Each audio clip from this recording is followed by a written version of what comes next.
kinematics in one dimension.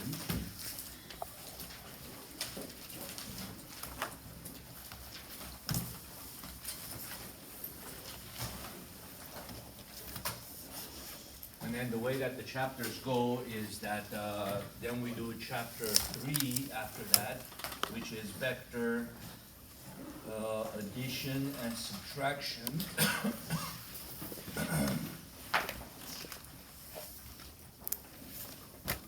Then we do chapter 4, which is two-dimensional kinematics.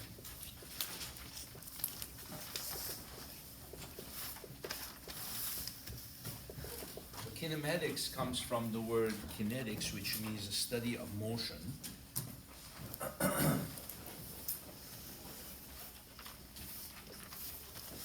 So in this chapter, you're learning what distance, position, velocity, speed, acceleration are. You're learning how to plot graphs of position versus time, velocity versus time, and you're basically analyzing motion. And then you're using that to also analyze the motion of an object at constant acceleration. So then we focus on constant acceleration scenarios, including free fall, which is one example of a constant acceleration. Free fall is when you throw something up or throw something down, and then it accelerates at a constant rate. So that is one example of a constant acceleration. So we have here the definition of distance. As we saw the other day, it's measured in feet or miles or kilometers. So distance is the total sum of all the path taken by an object. So essentially you're just adding up all the distances you've traveled and summing them all up. And so this would be what the odometer on the car measures. And this is an example of a scalar because it doesn't worry about direction. So you just essentially just add all the distances that you've traveled.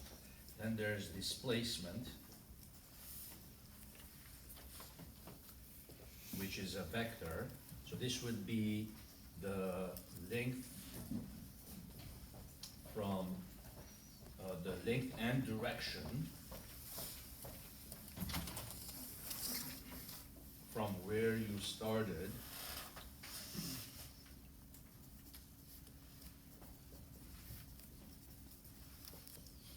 to where you end.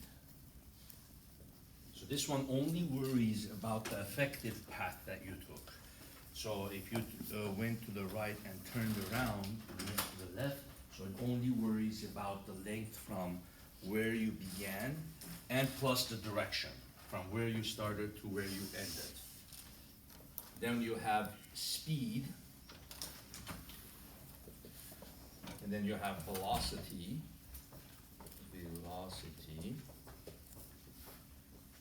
and then with speed you have average speed, which we can symbolize like this, S average. Average speed is the distance traveled divided by the time. So the average speed is essentially just a measure of the average speed of the speedometer, what the speedometer is showing overall. And then instantaneous speed,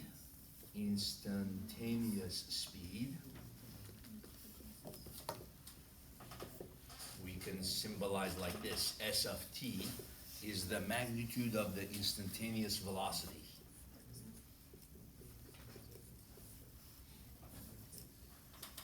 Magnitude, so this one means absolute value or magnitude of the instantaneous velocity vector.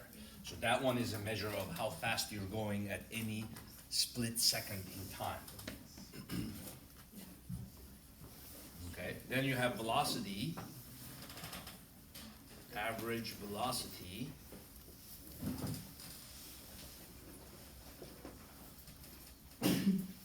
So vector sign over it. So the difference is that velocity is a vector, so it also has direction involved in it. So average velocity is going to be, you can put average velocity sign, so the average sign, and then the vector is the showing that it's a vector. So it's going to be displacement divided by time.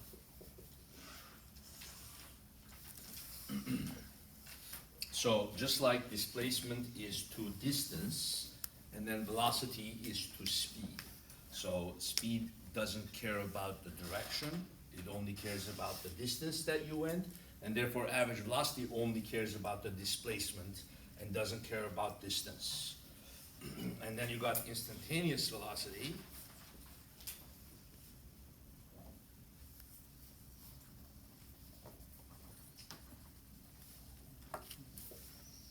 Again, vector sign, and that's going to be the derivative of the position function dx dt. So, so it's how fast you're going plus the direction. So I hat means in the x direction. And if you were going in a two-dimensional path, you would say dx dt plus dy dt j hat. And if you were doing three-dimensional path, you would say dz dt k hat, right? So in one dimension, you were just in the with the dx dt portion, and then the speed, you're taking the magnitude of that vector, right? So if it's, for example, a one-dimensional vector, let's say the velocity was -2 I hat meters per second. So this would be a particle that's moving to the left at 2 meters per second, and then the speed will just be the magnitude of that, so it'll just be 2 meters per second, right? If the velocity is changing as a function of time, let's say -2t squared I hat. So this would be an object that's moving to the left, but the speed is increasing as a function of time. So then the speed would be 2t squared. And then, so you wouldn't worry about the negative, right? But if you were a two-dimensional object, then you might be something like this, -2 I hat plus 3t squared j hat meters per second. So this represents an object that's moving to the left at a constant speed of 2, but it's also moving up with a variable speed of 3t squared. So the overall magnitude of the speed of this object would be square root of 2 squared plus 3t squared squared, right? Because now it's a two-dimensional vector. So when we take absolute value of that, you have to square each component. You can't just say absolute value of -2 is 2, and then just leave it at that, you know? So you square this, but when you square it, it doesn't matter if it's a negative, right? So then you take the magnitude of that, 4 plus 9t to the 4th. So that's going to give you the speed of the object. So you convert it from a vector to a scalar when you take the magnitude? Well, a speed is a scalar. Okay. Yeah. And could you give an example of speed and velocity, like Yeah, we're going to do examples now. Okay. Yeah. Okay, then you have acceleration.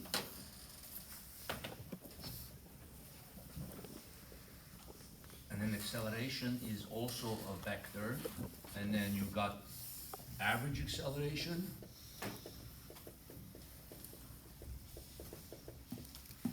Which is going to be the delta v over t. So you're taking the change in velocity of the object, okay, and v final minus v initial over t. So you're taking the change in velocity and then you're dividing it by the time. And then instantaneous acceleration, which is a of t, and essentially you're doing the same thing that you did here. Here you took the derivative of the position, and then instantaneous acceleration, you're taking the derivative of you're taking one more derivative, the second derivative of position. So you're saying d squared x dt squared I hat plus d squared y dt squared j hat, right? But in this chapter, we're going to be mainly one dimension, so we'll just focus on the first derivative. the second derivative in one dimension.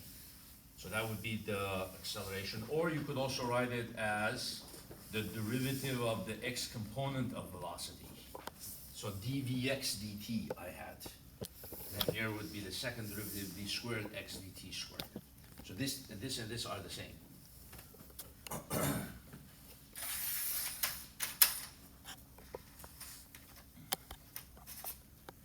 Okay, so we're gonna do two examples mainly for this portion. One that is not gonna necessarily include calculus. It's just gonna be a one where you don't need to apply calculus to it. And then the other one, we're gonna do one where you do need calculus. So for this one, we can do this problem like this. So the problem is gonna be worded so that the car is assumed to be going at constant speed while it's traveling. So it's gonna say something like, a car is initially at rest and then goes to the right and then goes to the right for 30 miles in 3/5 hours and then rests for half hour. Then it goes to the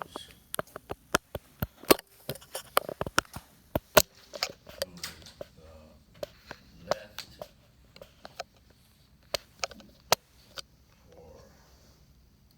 50 miles in 5/8 hours.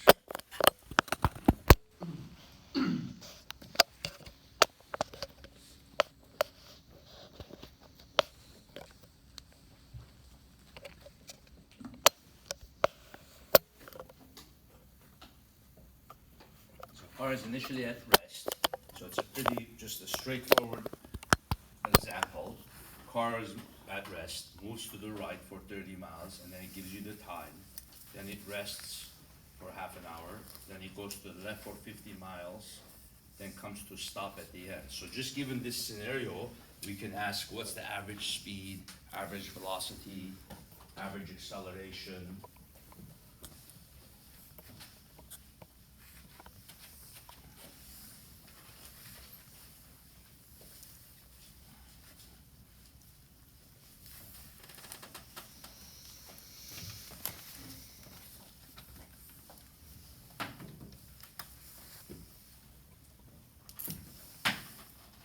And it's interesting, even though this one sounds like it's a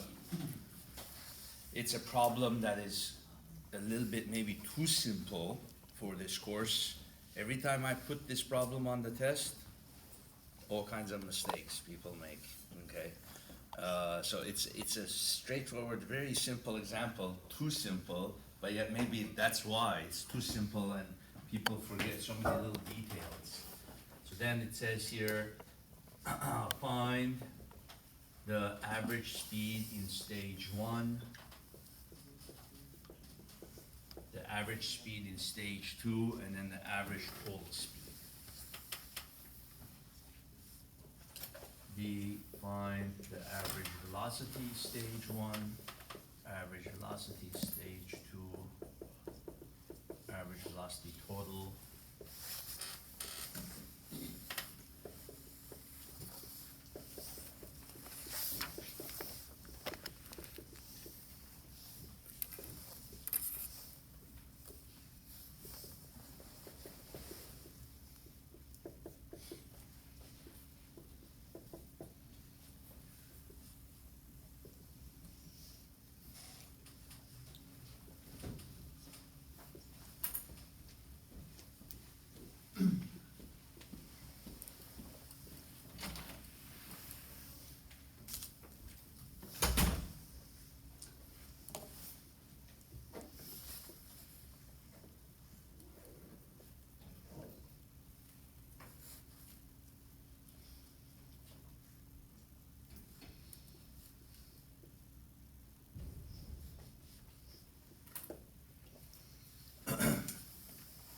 Okay, so then we want to graph the position of the car as a function of time, the velocity of the car as a function of time, the acceleration, and then the speed of the car as a function of time. And then show the graphical meaning of these average values that you found on those graphs.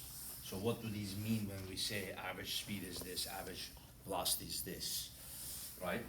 So then we want to start with a simple, first of all, a simple graph of what the car is doing.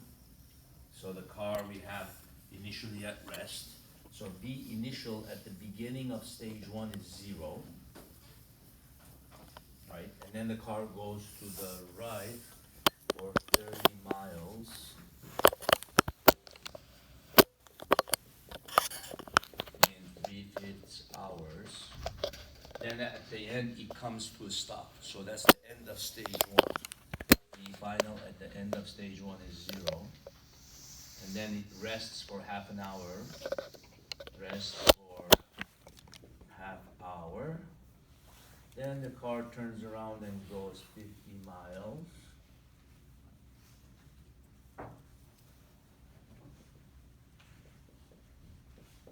In 5/8 hours. So the beginning velocity of stage two, is 0. The initial stage two is 0, and then the final velocity here, it comes to a stop. So the final velocity at the end of stage two is 0. So this is the second stage, is going to the left. And then going to the right is the first stage. Okay? Okay, so average speed in stage one, that's pretty easy. It's gonna be the distance traveled in stage one over the time. So then we're gonna have 30 miles in 3/5 hours. So 50 miles an hour. So this one, I'm just gonna keep it as miles per hour. The average speed in stage two, remember, it doesn't care about the direction of travel, so it's just distance is 50, so then you have 50 miles in 5/8 hours, so that's pretty fast, 80 miles an hour. And then average total speed,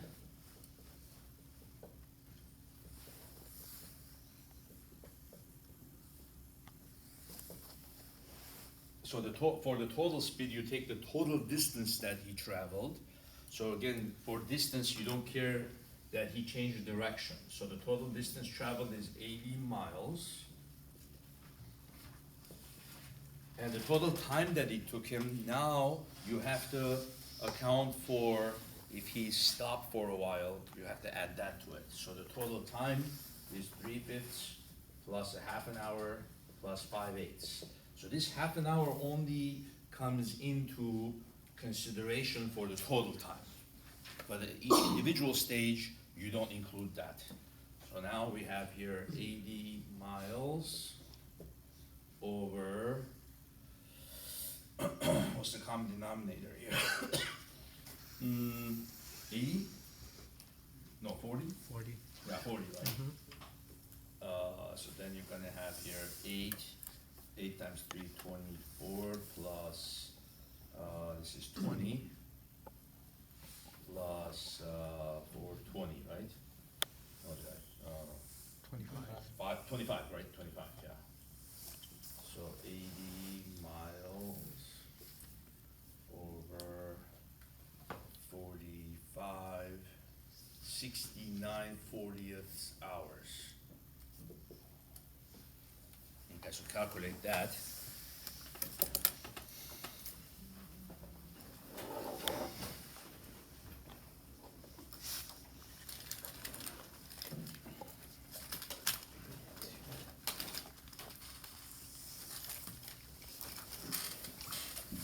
Sign-in sheet went around. Everyone signed in?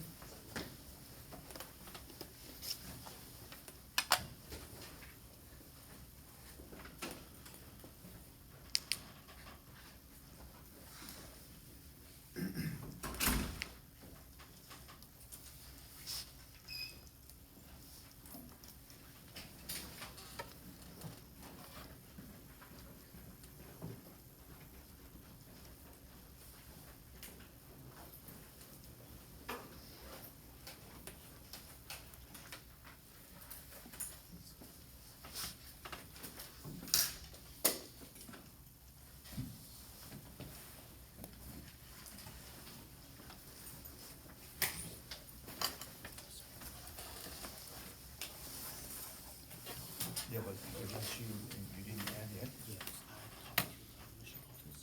Maybe they have to the perspective, like, maybe wait for me, okay, if the system has to,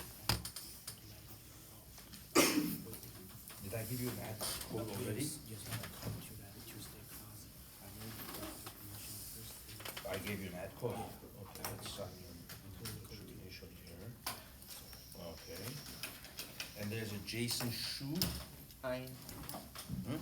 Yeah. Oh, you're the one. Okay, so you're, yeah, I put okay for you. Okay.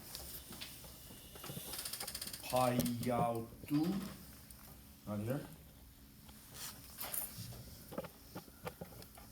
Joseph Tan. No? Joseph Tan. Because I'm trying to drop people.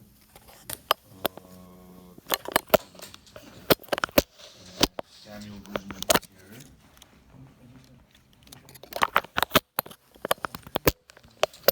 Which one? Jason.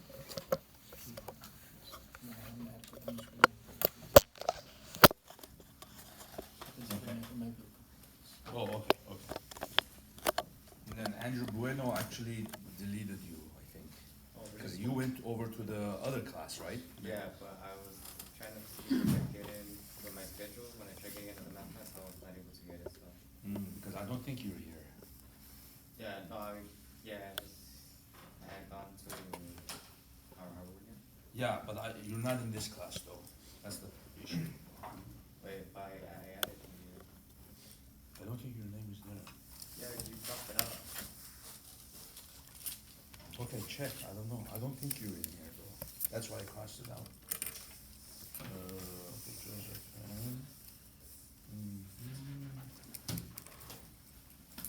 Okay. Okay, so that's gonna be.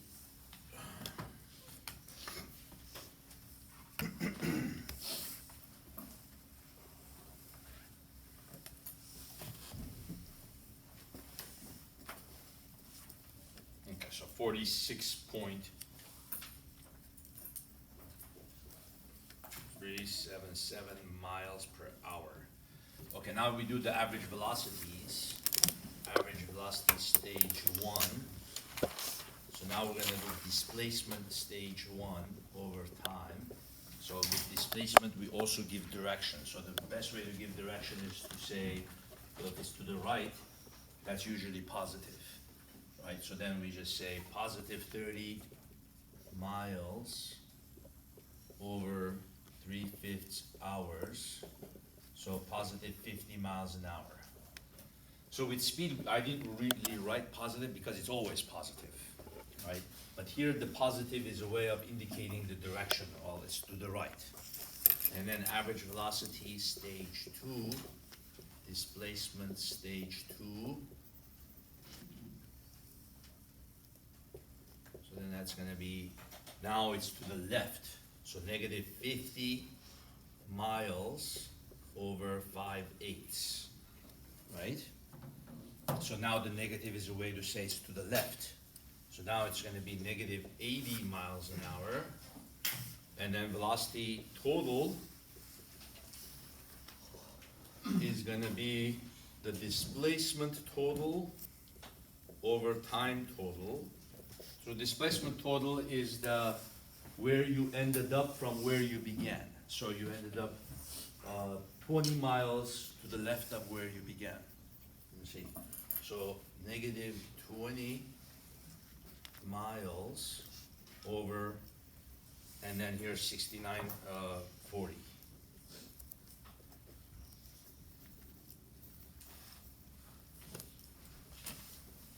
So essentially this one comes out quite different than this guy, the average velocity. So it comes out 1/4 of that, right? Because instead of 80, it's 20. So it's negative 11.594. Negative 11.594 miles per hour. Okay? So the meaning, these two things have quite different meanings. This one means that if somebody else also traveled 80 miles, right? Wait, and they started same time you started, if they average 46 miles an hour, they will catch up to you. So somebody else with another car can travel this way and then come and meet you here. But they don't, let's say they don't stop, right? So they just go one way, whereas here you stop. So if they're going 80 miles an hour, if they're going 80 miles, right? And if they average 46 miles an hour, then both of you will meet here together. See, whereas you were going 50 miles an hour, but then you stopped, which lowered your average speed, right? Then you went 80 miles an hour, but then this guy only has to go 46 miles an hour to meet you at the same time. But the average velocity is quite different. Then this person would have to go, let's say they start here, and it could be a bicyclist.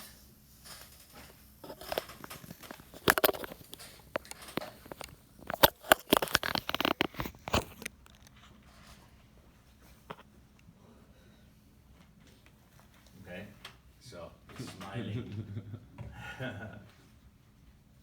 So he's going that way at 11 miles an hour, which is pretty doable for a bicycle, right? So you go 50 miles an hour, you stop, and then you can go 80 miles an hour. So all they have to do is 11 miles an hour, and they can meet with you here at the same time. So essentially the average velocity is the effective velocity. We can call it V effective.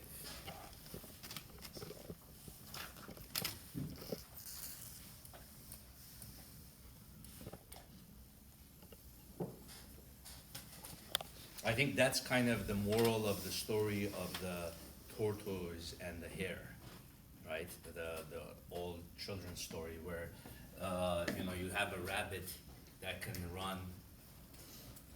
Let's see, is that a rabbit? No, okay, not bad, not bad. The legs, how do I do the legs? Okay, then you got the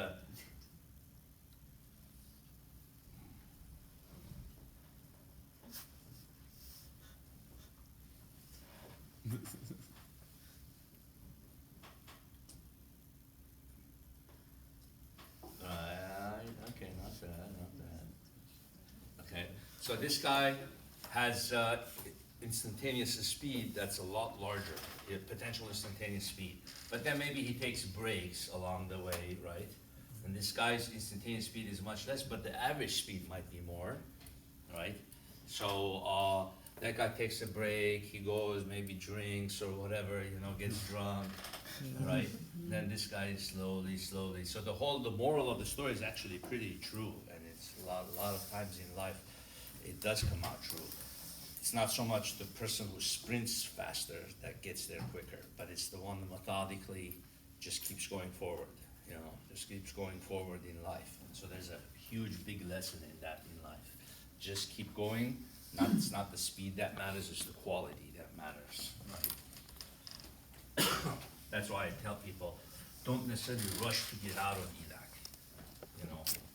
Concentrate on learning well, using your time here wisely, doing summer internships, doing Physics 185 research, all of that good stuff, instead of getting out of here. Okay, what's the point of getting out of here, going over there, and then over there, getting out of there quickly so that you can go work, and just, rather stay here one more year, do as much as you can, milk it, learn a lot, learn really well, do research, do internships, meet people, network, and then go to your university, and then so on. And even if you're 1 or 2 years late, but you come out much better prepared to go work in SpaceX, Tesla, all of the competitive markets out there. Okay, so then the average acceleration is gonna be stage 1. So the final velocity at the end of stage 1 minus the initial velocity at the beginning of stage 1 here, what ended up happening is that the car started at rest and ended at rest. So the average velocity is just gonna be 0 minus 0 over, well, it doesn't matter over whatever. It's still gonna be 0 miles per hour squared. And then average velocity stage 2 is also gonna be 0. And then average acceleration total is also gonna be 0. Because at the end of each stage and at the beginning of each stage, they're always starting out at 0. So the way to kind of explain average acceleration, I always like to explain it in terms of forces. Because we know from Newton's law, F equals ma. So anytime an object accelerates, it's a force that's helping it to accelerate, right? So if your average acceleration is 0, your average force is 0, okay? So the average force is 0.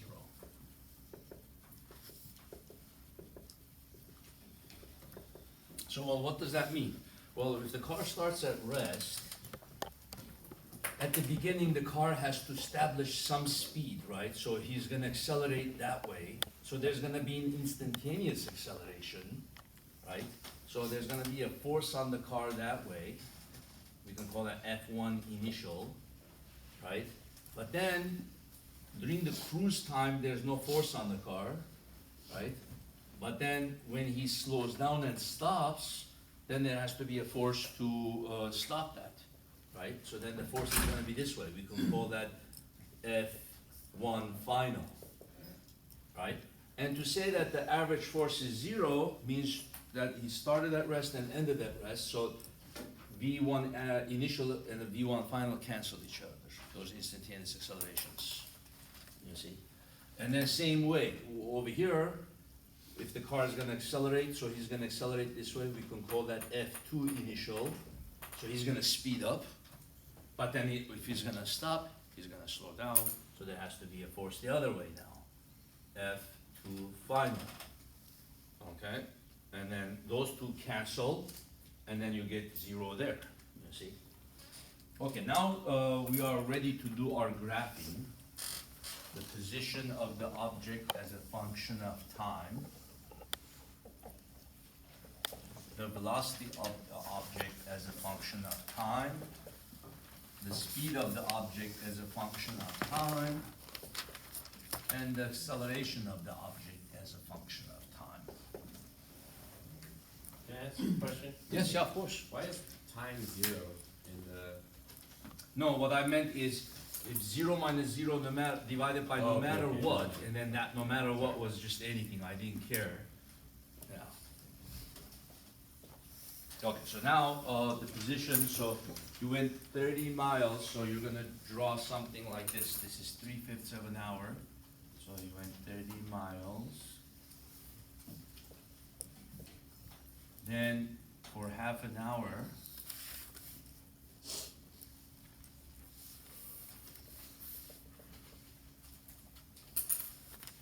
you stood still, right? So to stand still would be to say the position stays uniform. You see, like that. Then it goes like that, then it goes like that. And then to come back to the origin would be going back all the way to, well, you're going 50 miles, so you're ending up at -20, right? So this is 5/8, so it's gonna be something like this. So at the end, we have the total time of 69 over 40. 69 over 40, so then you go like that.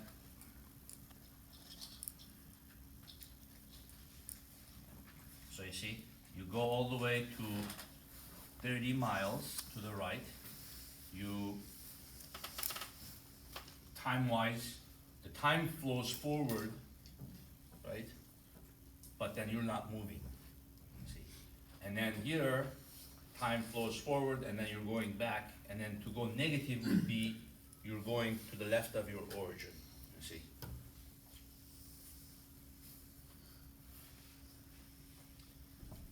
These kind of graphs of position versus time are also common, interestingly, in the field of astronomy. if you ever read books on cosmology and the Big Bang Theory, you will see that these kind of graphs are common, but what they do is they invert it.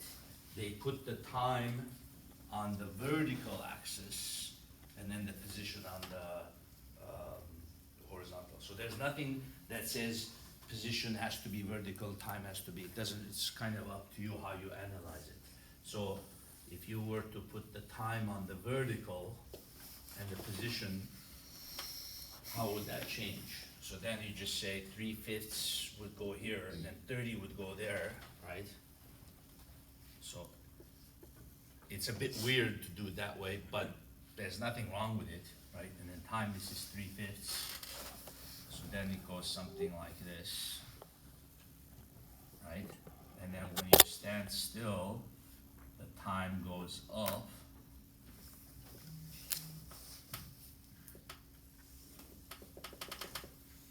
And then if you go back, so then it goes something like this, right?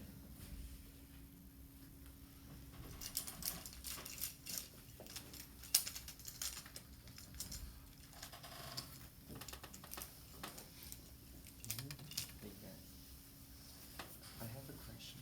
Yeah, you could do it that way. So it's just a different way to look at it and say, oh, okay, if I'm staying in one place, time is still flowing forward, right? And then if I'm going back to where I started, time is now going up. Yeah. Why is it going up like a straight line? Because like it actually accelerates a little bit and then it decelerates. That's why it should Yeah, be that like is that. true, yeah. Like It quadratic. accelerates, Yeah. then maintains constant Maintain speed, constant. and then decelerates. So Yeah, should be you, like you could do this way. a curve.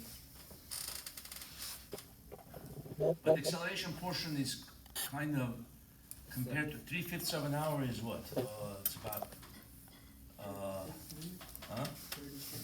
Yeah, 36 minutes. Now, how many minutes is it gonna take you to accelerate to go 50 miles an hour? We're not sure, but we can just do the approximate Yeah, stuff. so what I mean is the curved portion of the graph is negligible compared to the straight portion. That's why I could do kind of straight, but Okay, I see. you know, I go like this. Quadratic going up. No, straight going up, then curved like that. This could be straight, and then over down here, a tad bit of a curvature. That's for Yeah. the, So to account for rounded the edges. acceleration. Yeah. Yeah, and also in terms of calculus, to make this differentiable. We're making it differentiable, Okay, right? right, yeah. Because if you have a That's sharp what we- edge here, it's not differentiable. That's right. So it A should sharp edge would mean there was an accident, like if you went and then you hit something and all of a sudden your velocity dropped. and you stop and Yeah, but usually if you drive nicely, right, you should your position function should be continuous and differentiable. So if you ever teach driving to young kids, right, and you open up a driving school, I want you to explain to them that way when you are teaching them. Kid, when you're driving, your position function as a function of time should be continuous and differentiable. You'll be like, what the hell is that? Right? You shouldn't have sharp edges, right? Because the DMV is gonna cut you if you do that. What is he talking about, right? So then over here, you're gonna accelerate, so it's gonna be a tad bit of a curvature there, then straight, and then here curvature like that. Yeah. Okay, so then the velocity function is gonna be like what? Okay.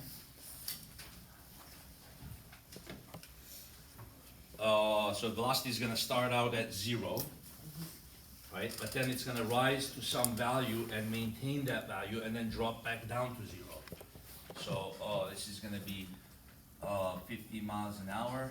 So it starts at 0, goes up, maintains that value, then goes back down to 0.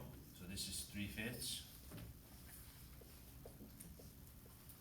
Then maintains that 3/5 plus a half. Then goes down to all the way to 80.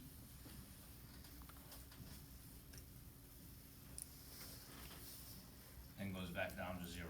So there's the nice curved edges that I'm doing.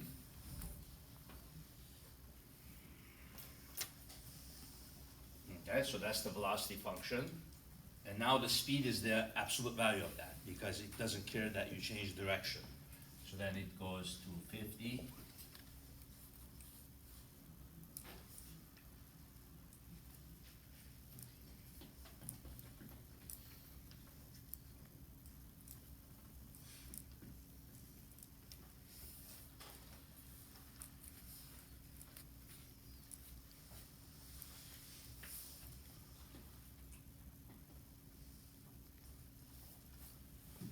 Okay.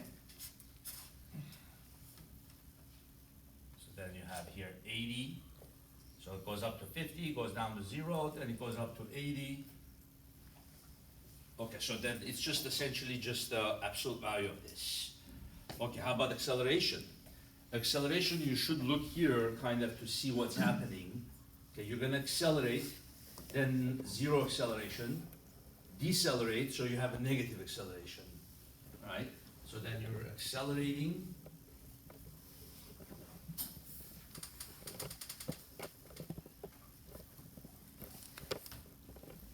Then 0 acceleration, then a deceleration.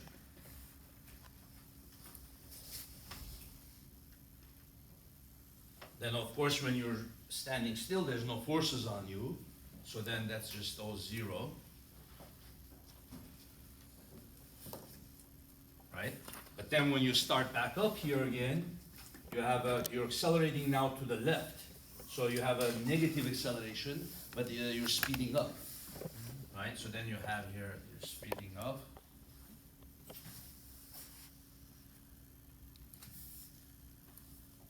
Then at the end, there's a force that way so you can slow down.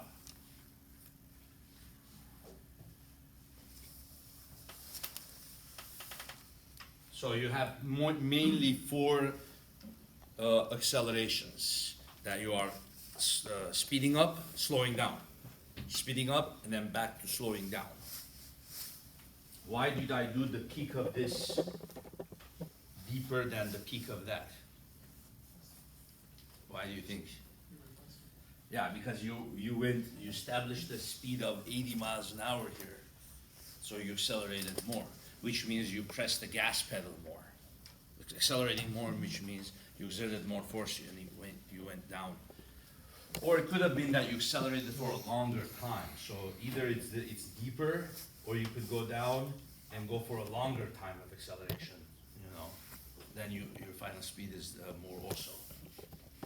Okay. So now on these graphs, we can show the meaning of these numbers.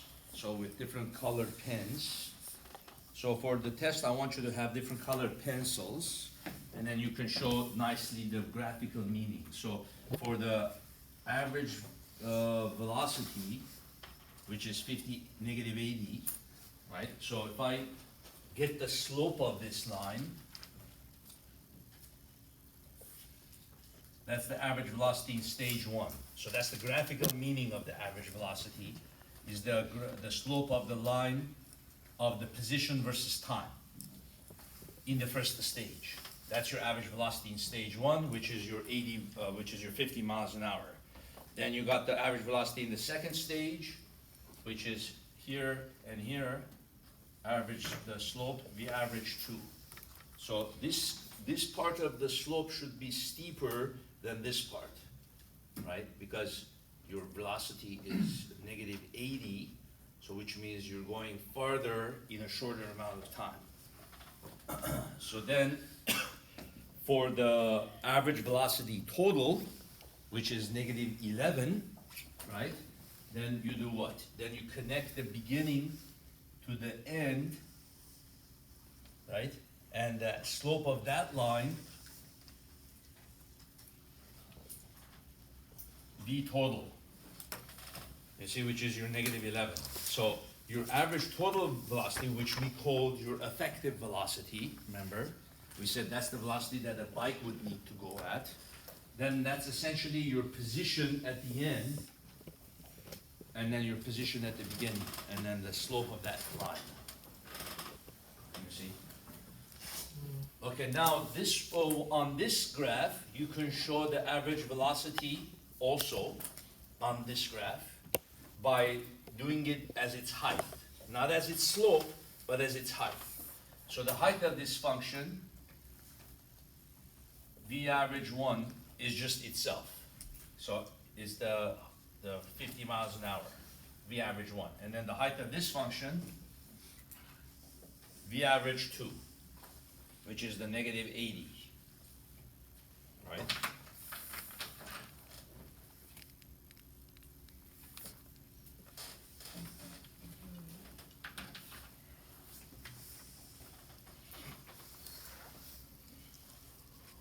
And then the v average total, how would I show it? Well, then v average total, which is the negative 11, is the average height of the velocity function.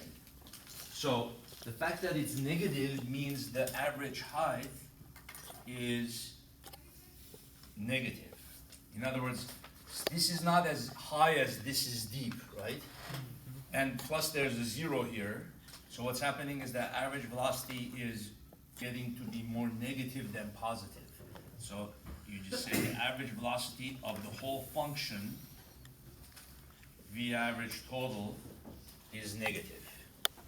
So sometimes the kinds of mistakes people make on a test is they would do something like this.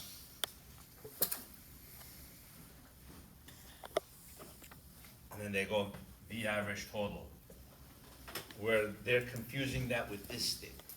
See, the v average total is the slope of the secant line of the position versus time graph. But v average total is not the slope of the secant line of the v graph. Because this is itself, this is the v graph. So the v average total is the average height of the function, which is just simply just a straight horizontal line, right? So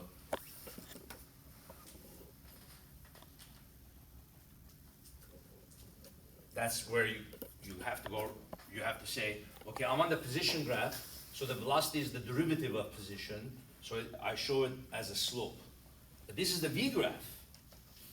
And because it's the v graph, the average v is shown as the height, not the derivative of itself. You see? The average speed, again, you show as the average height. 50 and 80, so this is the 50, average speed stage 1, average speed 2, okay, and then average, and then average speed total is 46. Well, what does it mean that it's 46? It's actually a little bit below this guy even. Well, how can it be below this guy? If you went at 50 and 80, how can average speed be below? Well, because you rested, you see. So then the average height is something like this.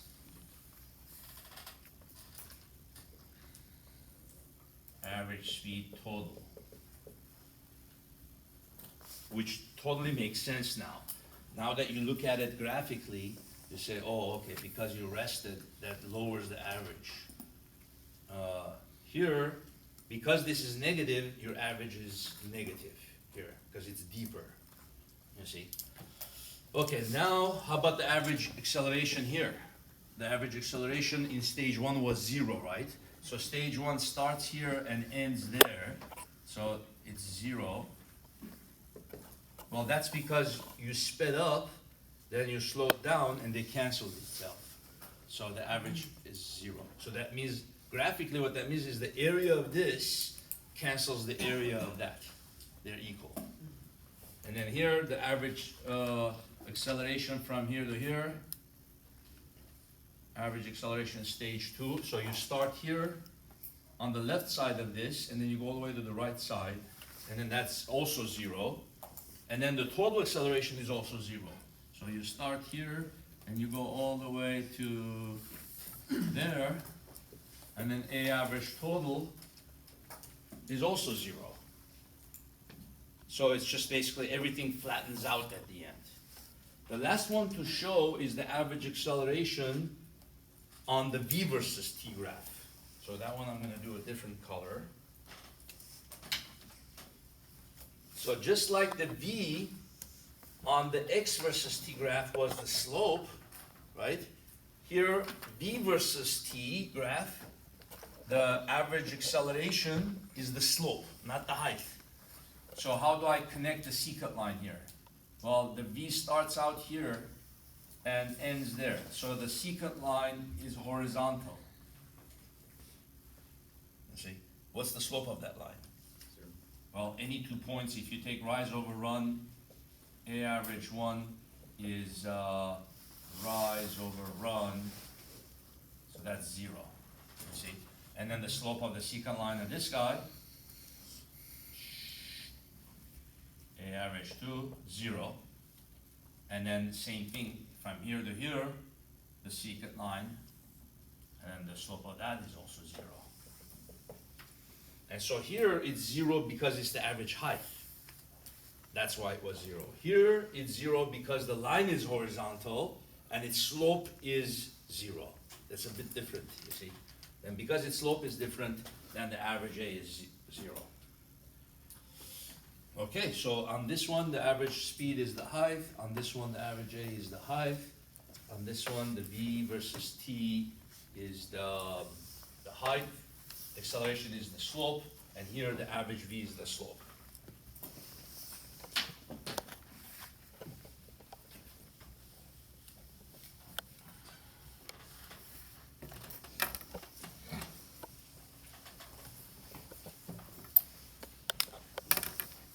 Okay, now let's do one where we apply calculus.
Okay, so particle travels in the path given by the function from t is 0 to t is 5, and at t equals to 0 seconds, it starts at x equals to 1 meter.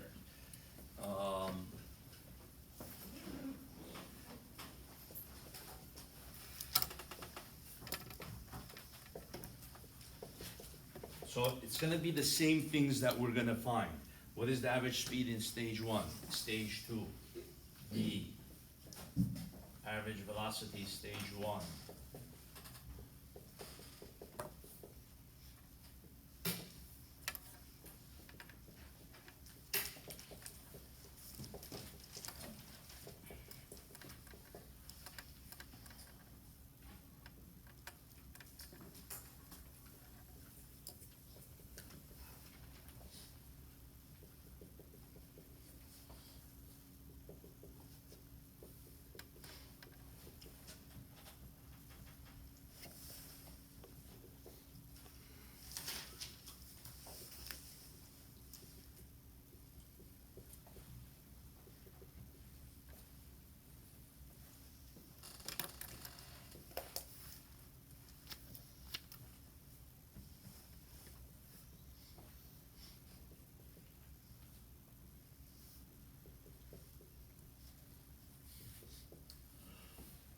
Okay, so it's pretty much similar steps. We're gonna graph the path of the particle, find out the information about that particle.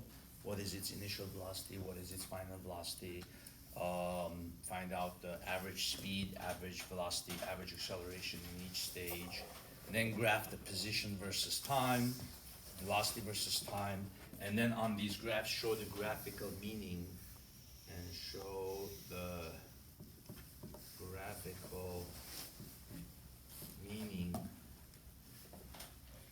of all the average values.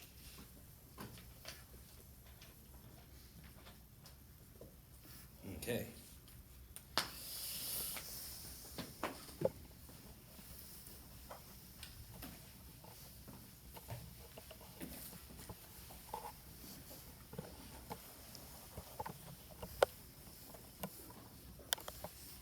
Okay, so we have V of t is t plus 1, t minus 3. From here, we can find out a couple things right away. We can find out what the initial velocity is, what the final velocity is, and when is the velocity 0. So when the velocity is 0, that gives you the end of stage 1, because the particle's turning around, right? So if I put v of 0, that gives me the initial velocity. So that's gonna be 0, 0, negative 3 meters per second, right? Then if I put v of the t equals to 5, that gives me the final velocity, which is gonna be 5 plus 1, 5 minus 3, so 6 times 2, 12 meters per second.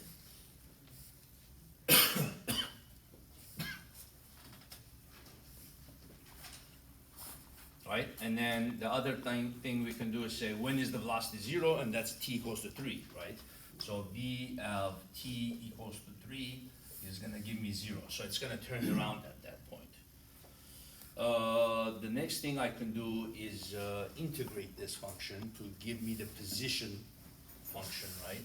So v of t, multiply this out, t squared minus 3t plus t minus 3.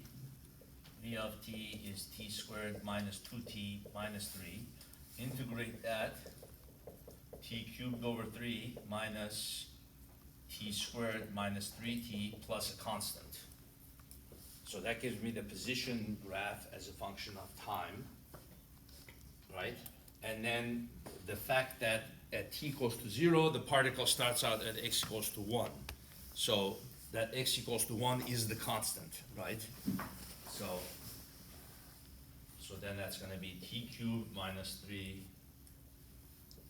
minus t squared minus 3t plus 1. So now we can find out where the particle is when it stops momentarily. Where is the particle? And where is the particle at the end? So x of t equals to 3, gonna be 3 cubed over 3 minus 3 squared minus 3 times 3 plus 1. A lot of 3's, huh? 9 minus 9, okay, that's good. Minus 9 plus 1, that's minus 8, right? So this cancels out, and then this gives me minus 9 plus 1. So that's the particle's position when it turns around. And then the particle's position at the end, so at t equals to 5, then 5 cubed over 3 minus 5 squared minus 3 times 5 plus 1. So 125 over 3 minus 25 minus 15 plus 1. It's going to be 41.6666 minus 25 minus 15, that's going to be minus 40, right? Minus 40 plus 1, minus 39.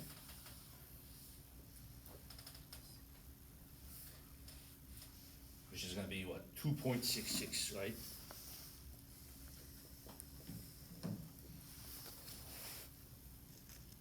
So that's the last position of the particle.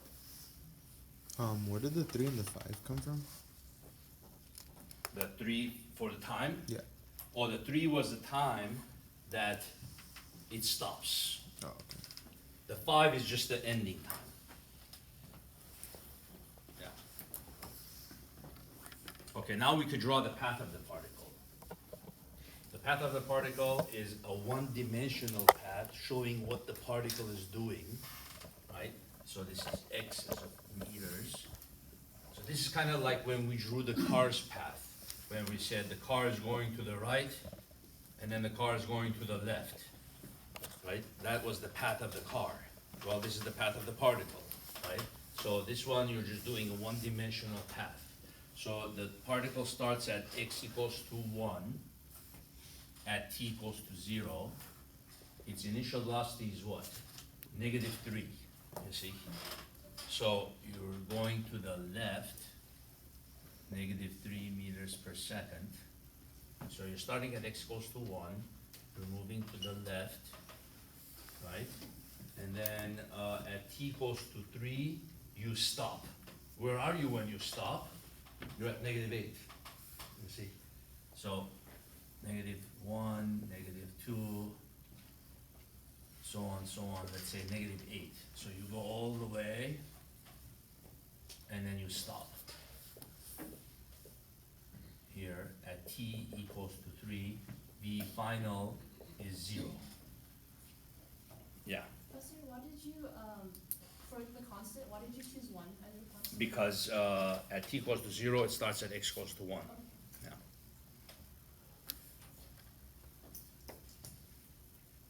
Okay, so now that you have a little path, so label things. V initial stage 1 is -3. V final stage 1 is 0 because you stop, right? Then over there, you don't stop too long. It's an instantaneous stop. You all of a sudden you turn and then the particle turns around, right? And by the time t equals to 5, its final velocity is 12. And where is it? It's at 2.66, so, which is somewhere here. So the particle has already turned around and gone all the way to 2.66 meters. And then the final velocity of the particle is gonna be what? 12 meters per second. So we'll label that as V final stage 2, 12 meters per second.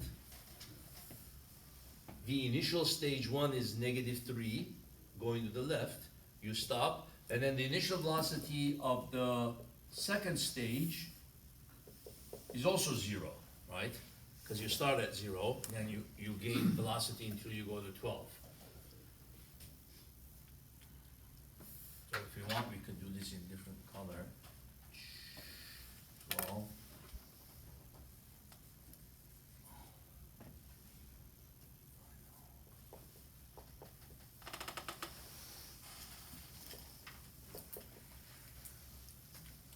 so this is where you can, when you're SI tomorrow, practice these kinds of things. Take the first car scenario I did and completely change it around, you know. And then you make your own graphs, practice doing the slopes, you know, and then also make another function similar to this, and then practice doing more of that. I'll have like a mock quiz for them too, so Yeah, they yeah. can practice and Yeah, get the test where they experience. close everything, Yeah. yeah. See, one of the things that students often don't do is that maybe they practice, they do the homework, maybe they barely know how to do it. And the first time you do it, you should barely know how to do it because you're just learning, you know. But then you need to be able to do it a second time, and then you need to be able to do it in a closed book situation where maybe you're even timing yourself. And then that's the step you don't do because you usually wait to the test to do that. You say, I think I know the material, I'm just gonna walk into the test, I'm pretty sure I can do it, right? Why not you do that to yourself or do it in a SI setting or with your study partners? Time, make up a test yourself and time yourself, like a chess game, you know. The clock is running, your heart's already beating. Closed books, closed everything. Okay, now put yourself in that situation where you're starting to sweat and everything you've learned is starting to go out the door because you have that test anxiety. But you need to acquaint yourself with that feeling before the actual event day, you know. It's kind of like when an actor has to get up and say his lines. You don't want to be doing that first time in front of the director. You need to be home in front of the mirror recreating that nervous scenario, all right? So then you're like, okay, I know I start with V is V initial plus AT, but then there's the other equation, X final is V initial T plus F AT squared. Okay, no, this is a constant acceleration scenario. You know, it's like, oh my gosh, you're starting to sweat. You know what, let me call the SI coach, you know. He comes, I'm stuck, you know. Then you can call him, you know, okay, he gives you a little direction. Okay, now I think I'm ready, okay, and then you do it again. So you can have a little lifelines, you know, once in a while, but during the test, you're not gonna have a lifeline. So you have to do it fast, you have to know it really well enough.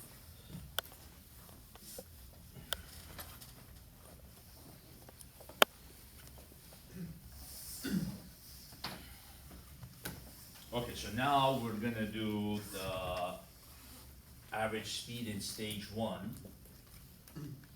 Average speed stage two. So remember, average speed is just the distance traveled divided by the time. So then we start at 1 and we go all the way to -8. So we travel the distance of 9 meters, right? 9 meters and a time of how many seconds? Oh, 3 seconds, right? So in 3 seconds you stop. So that's 3. So then average speed stage 1, 3 meters per second. Average speed stage 2. How many meters do you travel? So you travel 8 plus the 2.6667, right? This thing. So you travel 8 plus 2.666 over how many seconds? So you end at t equals to 5. The second stage is only 2 seconds though, right?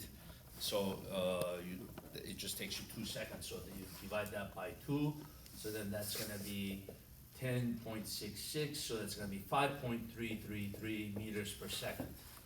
So at the second average speed in the second stage, average speed total is the total distance that you travel, which is gonna be, well, this distance plus that distance. So you're taking literally this distance plus that distance. 9 plus 8 plus 2.666 over the total time, which is 5 seconds.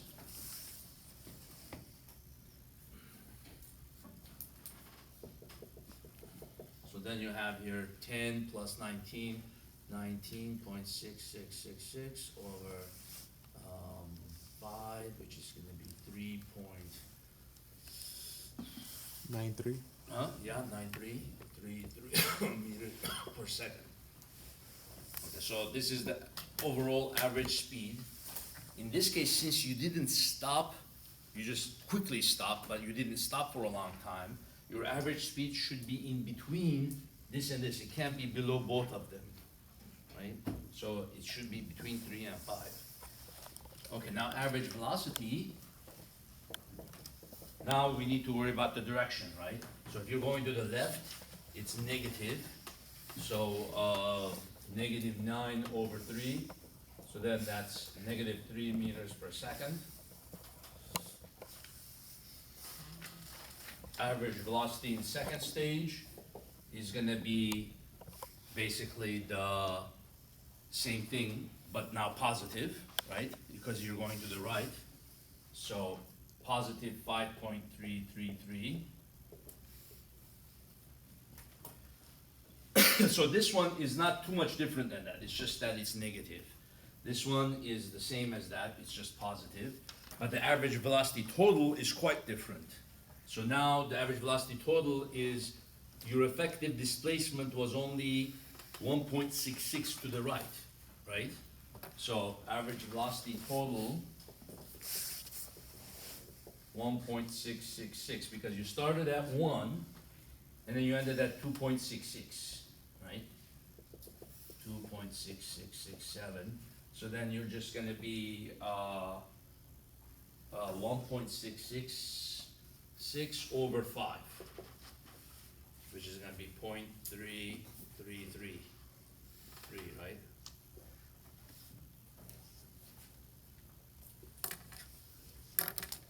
Okay, now we're going to do the average acceleration.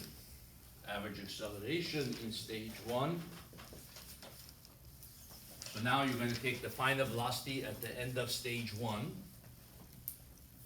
minus the initial velocity at the beginning of stage 1, which is -3 over 3 seconds. So this is also a bit tricky because you sometimes have two negatives, right? V final at the end of stage 1 minus V initial, -3 over 3, and then that's going to be actually positive. 1 meter per second squared.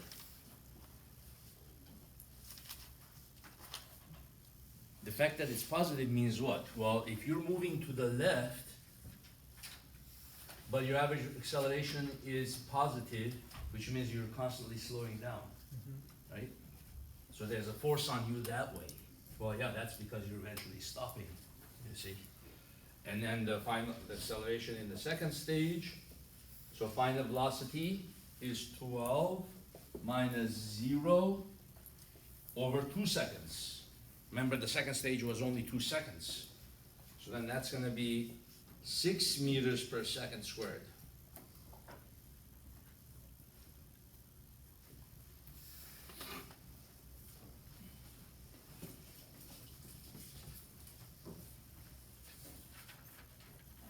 And then average acceleration total is going to be the final velocity here, 12 minus the initial velocity here, which is -3, over the total time. So the final velocity at the end minus the initial velocity at the beginning.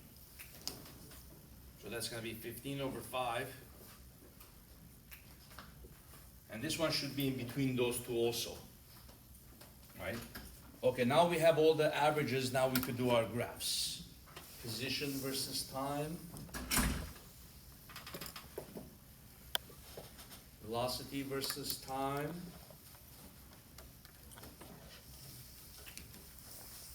Speed versus time. And then acceleration versus time.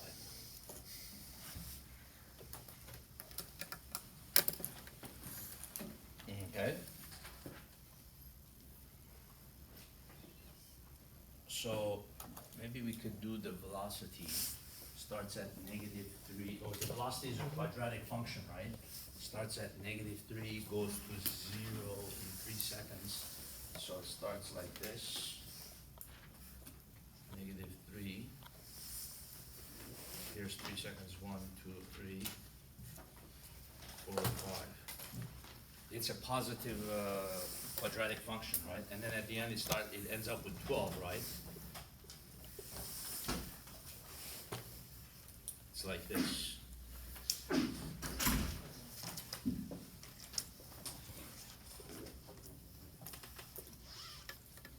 Like that, right? That's the velocity function. Starts -3 and then goes all the way to 12. And at t equals to 3 seconds, it's 0, right? The speed is the absolute value of that function, so it's going to start at +3, go down, 1, 2, 3, go down, then go up.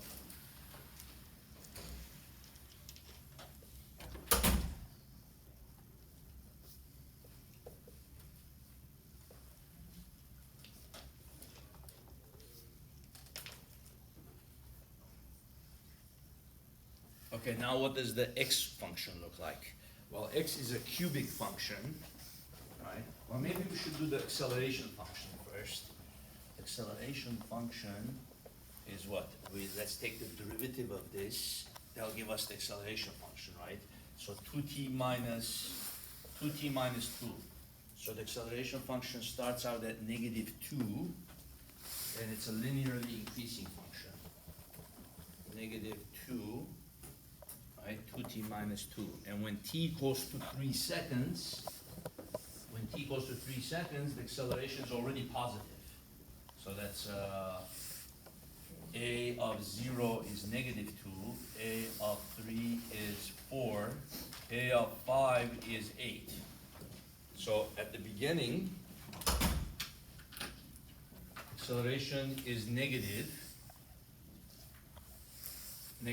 meters per second squared. So you're actually initially speeding up, right? And then somewhere here, you're not speeding up anymore, you're starting to slow down, right? Because the acceleration turned positive. By the time you get here, the acceleration is already 4 meters per second squared to the right, you see. So we sometimes confuse in our minds the velocity and acceleration. We say, oh, when the velocity is 0, acceleration is 0. No, acceleration could be 0 somewhere here. So you could speed up, momentarily not speed up, slow down, and then when you stop, you're still in the process of slowing down. Yeah. That's Isn't right. that weird? Mhm. Yeah. It's just like what happens when I throw this up. Going down, going back. Yeah. When the marker is at the top of its path, is it slowing down? No. Yeah. Yeah. It's slowing down, but Because the acceleration is still -9.8. yeah. But most people in the regular world, if you ask them, they say, no, over there the object stopped, it's not slowing down anymore. It's about to turn and it's about to speed up on its way down. But tell them they're wrong. Over there, it's still slowing down. Yeah, because acceleration is still pulling on it. Just because it stopped doesn't mean that the gravity turned off. This is a very hard concept to explain to normal people, right? Possible knowledge of calculus will help them if they understand. But if you understand it good enough, you should be able to explain to a kid that doesn't even know calculus. You know, why is the acceleration there still -9.8? Try to explain that to someone that doesn't know calculus. Good luck. It's not gonna be easy. Okay. Okay, let's leave it at that, and then when we come back on Monday, we'll continue, finish up this problem.